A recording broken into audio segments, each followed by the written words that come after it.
សាលាអនុគមខណ្ឌពោធិ៍សែនជ័យសហការជាមួយអាជ្ញាធរនិងសមត្ថកិច្ចឃាត់ខ្លួនជនក្លែងបន្លំភេទជាពុបជិត9នាក់និងអប់រំព្រះសង្ឃមួយអង្គនៅព្រឹកថ្ងៃទី22ខែឧសភាឆ្នាំ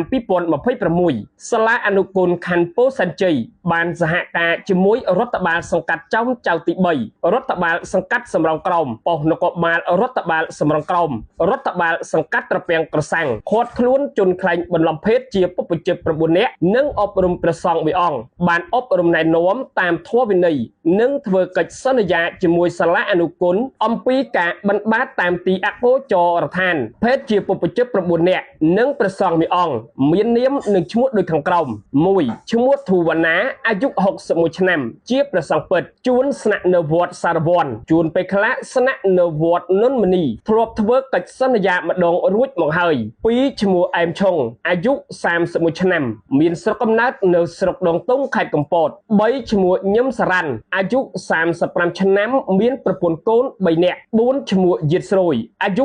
35ឆ្នាំធ្លាប់នៅកម្ពុជាក្រោមទៅមកបាន8ថ្ងៃ5ឈ្មោះនឿនសារ៉នអាយុ20ឆ្នាំមានប្រពន្ធស្រុកកំណើតនៅខេត្តកំពត6ឈ្មោះសេងហៀបអាយុ50ឆ្នាំមានប្រពន្ធកូន2នាក់មានស្រុកកំណើតនៅខេត្តបាត់ដំបង7ឈ្មោះនូលុនអាយុ56ឆ្នាំមានស្រុកកំណើតនៅស្រុកដងតុងខេត្តកំពត8ឈ្មោះញ៉ែតវុធីអាយុ59ឆ្នាំមានប្រពន្ធកូនចំនួន3នាក់ធ្លាប់បួសហើយសឹកមកវិញ9ឈ្មោះអិនហាប់អាយុ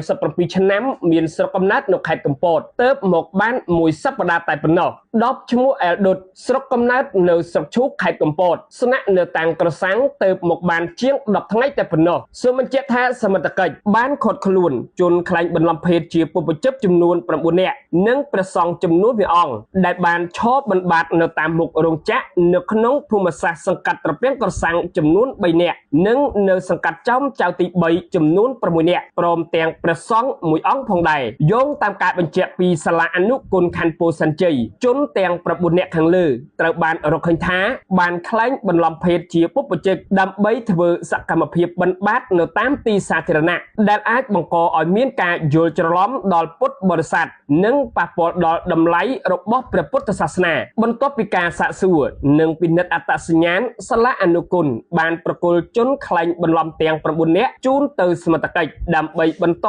នីតិវិធីតាមផ្លូវច្បាប់ចំណែកព្រះសង្ឃមួយអង្គវិញត្រូវបានអប់រំណែនាំអំពីធម៌វិន័យនិងធ្វើកិច្ចសន្យាជាមួយសាលាអនុគមដោយស្ដីពីការបន្បាតនៅតាមទីអកុចរដ្ឋានដែលមិនសមស្របតាមព្រះធម៌វិន័យ